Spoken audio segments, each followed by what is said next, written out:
سلامونه دوستانو سره مسره د تاسو ټول روغ جوړ سي دوستانو راځو نن په یو بل پلی لیست باندې چې د ډیزاین انالایز د ټول باندې زه بحث کوم. دا د هغو انجنیر صاحبانو لپاره ډیر مهم او اساسي پلی لیست ده. ویډیوګانې دي ګوري شوټ کول ډیر په ساده طریقه دي خو ډیر ثبت رنزده کوي. د نوې انجنیر فارغ انجنیرانو لپاره د محصلینو لپاره چې یو کنسپټ واخلي چې په ساحه کې کوم شی پکارېږي هغه شی به چې ذکي ډیر کار ور باندې وکړي ډیر د دوی لپاره موثر دي. هغه انجنیر صاحبان چې فارغ دي څو وخت وتلې د وظیفې د نه پیدا کېدلو وجې نه د څه موضوعات له ذهنه وتلي نو هغوی لپاره د ډیر موثر پلی لیست ده. باید هر انجنیر دا وګوري. ګوري به دغه چې کوم څه ما دلته تاسو ته ذکر کړي دي په دې ساحه کې دا ګوره دا دومره غټې خبرې دي دی باندې ساتو خبرې کیږي. دی یو سټرکچر کې په ساتو باندې خبرې کیږي. انالایز بیا ډیزاین بیا LRFD دا لیمټ سټیټ دا ډیزاین میتودونه دي بیا کوډونه دي. دی باندې په ساتونو باندې خبرې ځان ته په یو ټاپک باندې کیږي. خو موږ دلته څه کوو؟ موږ په دې چپټر کې په ډیرو خلاص الفاظو سره زه تاسو ته دغه د سټرکچر انالایز ډیزاین د میتودونو د ډیزاین او د کوډونو په اړه معلومات درکوم. ډیر په خلاص الفاظو کې بریفلی ور باندې پوهیږم. ګورئ کله چې موږ یو ساختمان نه بحث کوو ګور ساختمانونو مختلف قسم دي. یعنی په نارملی موږ چې کله ګورو موږ ته کوم ودانۍ داسې یو سټرکچر ښکاري.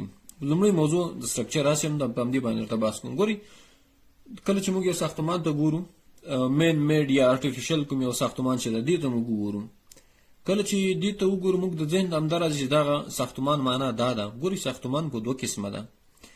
یو نیچرل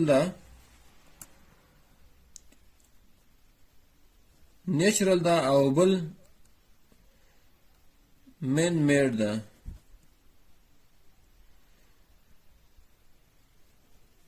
بل مین میډ ساختمان مطلب درنده ده یو طبي ساختمانونه دي لکه ځمکه غرونه سول غونډیګانې سولې تیږې سو خپله دا تیږې ساختمان کېدلی سي نه کې دا ځکه دا طبي هم دا شی ده. بل مین میډ دي ګورئ کله چې موږ له کانکریټ نه بحث کوو دغه کانکریټ خپله ارټیفیشل تیږه ده یعنی مین میډ تیږه ده. یعنی انسان په لاسو باندې د مختلفو انګریډینټس د یو ځای کېدو څخه لاس ته راغلی ده. نو دغه کانکریټ خپل یو سټرکچر ده. یو بلاک موږ جوړوو د خپل یو سټرکچر ده خپل ځان کې د خپل یو سټرکچر ده. بیا چې کله موږ نیچرل سټرکچر ته لاړ شو مین میډ سټرکچر ته لاړ شو پکې دا ډېرې غټې خبرې دي. خو دلته موږ چې کوم یو سټرکچر نه بحث کوو دا خپل مین میډ سټرکچر ده. یعنی د انسان په واسطه چې کوم یو ساختمان جوړ شوی ده که هغه یو منزل ساختماني دو منزل ساختماني درې منزل ساختماني یو سټیل ساختمان ووسي دا ټول کېدلی شي. نو باید چې په دې باندې موږ ځان پوه کړو چې په دې پلی لیست کې موږ له سټرکچر نه چې کله موږ بحث کوو یا سټرکچرزونه موږ بحث کوو ساختمانونو نه نو هغه به د انسان په واسطه باندې جوړ شوی یو ساختمان وي. ګورئ دا سټرکچر خپل یو ساختمان ده. ګورئ نیچرل کوم یو ساختمان چې د خپل د انسان وجود هم نیچرل سټرکچر ده چې الله ورته بڼه ورکړې ده. یعنی د الله د خلقت یو نمونه ده. د انسان چې جوړ شوی ده دا تاسو وګورئ دا سکلیټونه وګورئ تاسو خپل واضح ور باندې پوهیږئ. ګورئ لوډ د انسان د وجود کوم یو لوډ ده دا څنګه انتقالیږي وجود د چیش په واسطه باندې کله انسان حرکت کوي دا لوډونه یو ازلی نه بل ازلی ته انتقالی دا انسان حرکت کوي. دې ګوري دا ډیر یو کمپلیکس خبرې دي. نو دلته موږ چې راځو په مین میډ سټرکچر باندې بحث کوو یو ساختمان نه موږ بحث کوو چې په هغه کې ساختمان کې مختلف شیان دي. فرض مثال کله چې موږ ساختمان نه بحث کوو په لومړي قدم کې فوټینګ نه بحث کوو یعنی تهداب نه بیا راځي فوټینګ چې کوم مکارو کو بیمونو ته راځو بیمون نه بیا یعنی پایو ته کوم یو کالم چې دی کالم نرسته بیا بیمونو ته راځو بیمونه دی بیمونو نرسته بیا سلب ده. ګورئ کله چې موږ دا خبرې کوو دا هر څه په یو سټرکچر کې شامل دي. دا خپل د دې کمبینیشن ته سټرکچر ویل کیږي. نو د سټرکچر کوم یو کنسپټ چې دا به ستاسو کلیر شوی وي. کله چې یو ساختمان وګورو کاغه دروازه ووسی دا هم یو سټرکچر ده چې هر چی نه جوړه دروازه وي د یو سټرکچر دی ته ویل کیږي. بل انالایز ګوري کله چې موږ انالایز کوو انالایز معنا څه تحلیل مکو.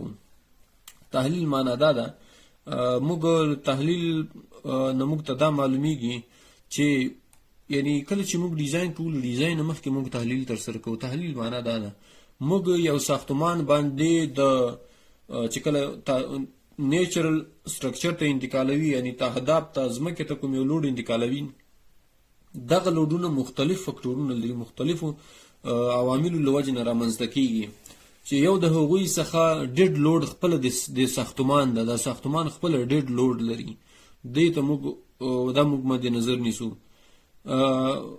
کوم کورونو کې بعضې جګ کورونه وي دغه کې موټر هم درېږي ورې فرنیچر هم دي انسانان خپل دي چې په ساختمان کې اوسېږي د هغوی خپل لوډ ده. باد چې کوم یو ور باندې را لګېږي د باد لوډ ده واوره باد باران دغه طبي کوم لوډونه چې دا دي ور باندې ورې اوبه خو په غسات کې د ساختمان نه لرې شي خو واوره چې د یو څه وخت لپاره پاتې کېږي ور باندې. بل د اوبو ټانکۍ موږ په ساري جوړو دا هم یو لوډ لري د اوبو کوم یو لوډ چې دا کوم یو ډیډ لوډ خپل د ټانکۍ د ساختماني موادو ده. نور داخل د ساختمان کې موږ مختلف قسمه د ذخیره کېدو لپاره اتاقونه لرو مختلف شیان ورکې ذخیره خو دا ټول لوډونه کله موږ چې راجمع کوو نو موږ دا انالایز کوو د ساختمان موږ انالایز کوو چې د سلب نه بیم نه کالم ته کالم نه فوټینګ ته چې کوم لوډونه دي دې ته بیا موږ غوښنه وروسته ډیزاین تر سره کوو. څومره لوډونه راځي موږ انالایز کې موږ لوډونو نه بحث کوو. نو په لوډونو باندې تاسو پوه شئ انالایز معنا دا ده چې د هر یو کوم یو الیمنٹ په ساختمان کې چې دا د هغه په هغه باندې چې څومره لوډ عمل کوي څومره ډیفلیکشن ورکې رامنځته کېږي شیر بینډینګ مومنټ شیر ورکې رامنځته کېږي د ټول بحث درته کوم. دا یو یادوري درنه کوم چې بینډینګ مومنټ څه ده الریډي ور باندې پوهیږي. فورسز کوم دي ور باندې لوډونه کوم دي د باندې چې کله موږ پوه شولو دغه نه وروسته موږ ډیزاین کوو. ډیزاین پروسه سره ډیزاین ګوري ډیزاین دوه قسمه ده. یو د سټرکچر ډیزاین ده دا باید چې موږ په دې باندې پوه اوسو خپل د سټرکچر ډیزاین.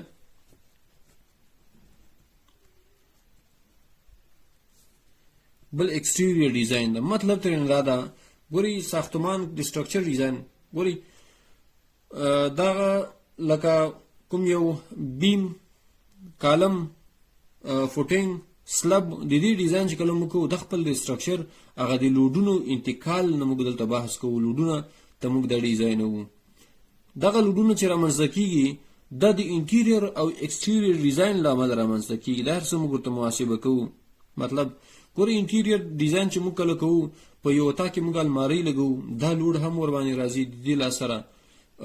کوم کالینې چې موږ ورکېچو میزونه ورکېږدو چوکۍ ورکېږدو صوفي دي دا ورکېږدو. انټیریئر ډیزاین یعنی موږ یو اطاق جوړوو یا یو ساختمان داخلي کوم چې خلک ورکې اوسېږي د هغوی نوعیت ته په کتو سره موږ ډیزاین تر سره کوو. انټیریئر ډیزاین کې همدغه شان دی رنګ ورکې استعمالیږي پکې چت کې راځوړندېږي. ګورې رنګ هم لوډ لري کله چې موږ دا په یو بالټي کې را انتقالوو د یو اندازه لوډ لري.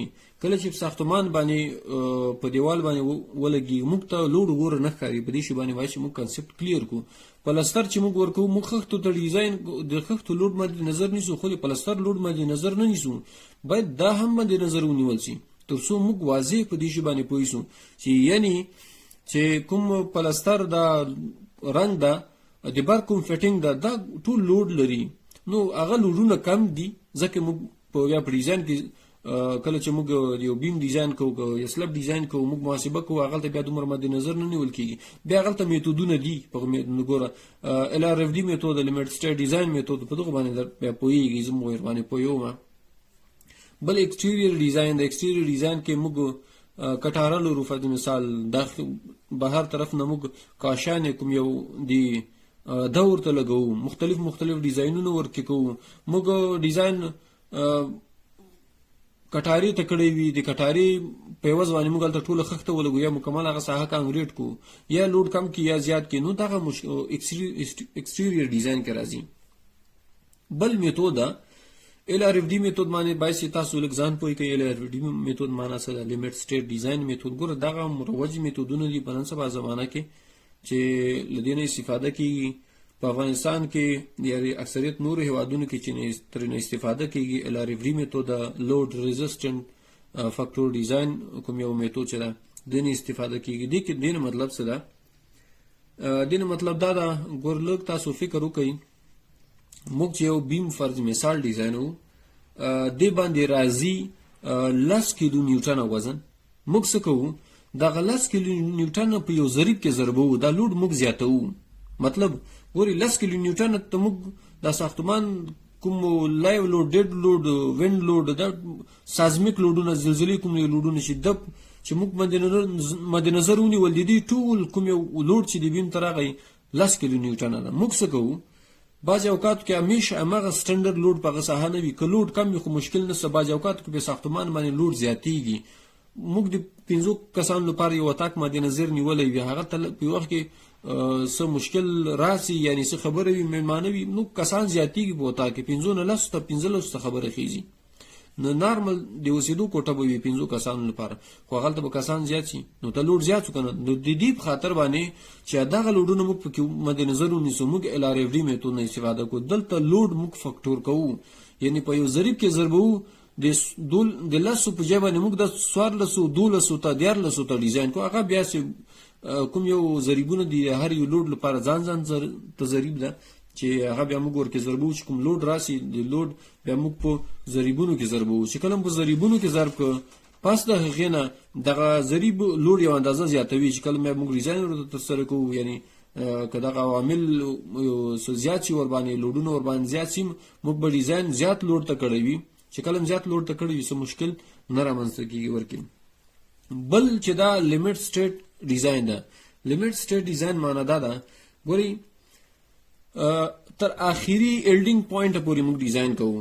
یعنی موږ ګورو یو ساختمان په څومره لوډ کې دا کولیپس کېږي، یعنی د بیم ده دا څومره لوډ ورباندې په دې بیم باندې وارد شي چې دا بیم کولیپس کېږي. کله چې موږ دغه لوډ معلوم کړو، نو موږ ان تر هغې ایلډینګ پوینټ پورې دا لوډ په نظر ډیزاین ورته کوو. یعنی ایلډینګ پوینټ یعنی دا عصري میتود ده. دا اکثریت پر پرمختللو هیوادونو کې چېرته چې منظم قانون موجود وي، نه د افغانستان غوندې. تاسو ته ما ویلې لوډ ریزسټنټ فاکټور په افغانستان کې ټول همدې نه استفاده کېږي. اکثریت اسیایي هیوادونو کې، امریکایي هیوادونو کې له دې نه استفاده کېږي. ځکه LRFD کې داسې کېږي که چېرې یو لوډ ته موږ ډیزاین کړی وي، که زیات هم شي، ځکه موږ به فاکټور کړی وي ډیزاین هم زیات لوډ ته کړی وي. ګوره LRFD غیر اقتصادي ده، لیمټ سټیټ ډیزاین اقتصادي ډیزاین ده. ما تاسو ته یو خبره کې ذکر کړله چې دا په عصري او هغو هیوادونو کې ډېر کار کوي چې هغلته یو قانون موجود اوسي. وتا کې فرض مثال موږ 5 کسان ته لیمټ سټیټ ډیزاین باندې ډیزاین وکړو، میتود باندې موږ ډیزاین ورته وکړو، نو هغلته د 5 په ځای باندې 10 کسان راجمع شو، کار خو به وکړي ایلډینګ پوینټ پورې، خو که 11 ورته راغی ممکن دا کولیپسي. نو دغه پوینټ باید چې موږ باندې نظر ونیسو. دغه شان تاسو کنسپټ کلیر کړئ. بل کوډونه دي. کوډونه کوډز چې دي موږ مختلف کوډونه لرو. تاسو ته یو کوډ مانر ذکر کړ چې زه نوم درته اخلم، نو هغه پوهیم ور باندې. ګولي اول چې دا ASTM کوډ ده چې دا مکمل کتاب د تاسو کتلی شئ. بل 8 ده. 8 هغه اکثریت په سرکونو کې کار کوي. په سټرکچر کې ګوره سرکونه هم سټرکچر کې شامل دي. دې باندې ځان پوهېږئ. دلته چې موږ ما تاسو ته ویل چې موږ بحث ترې نه کوو، ساختمان نه موږ دلته بحث کوو. بیا که احیانا موضوعات نور شاته وروسته راله زه درته ورباندې بحث کوم. ASTM امریکن سوسایټي فار ټیسټینګ مټیریل دا یو لابراتوار ده په امریکا کې. د هغوی یو کوډ جوړ کړی ده، مختلف ټولو موادو لپاره کوم کوډونه چې دي د هر یو لپاره ټیسټونه کړي دي. ټیسټو طریقه او پروسیجر مکمل واضح کړی ده. د اګریګیټو لپاره فرض مثال د سیمنټو لپاره، د سینډ لپاره، د خښتو لپاره چې بلاکونه جوړیږي د هغوی لپاره مکمل هر څه مکمل جوړ کړي دي.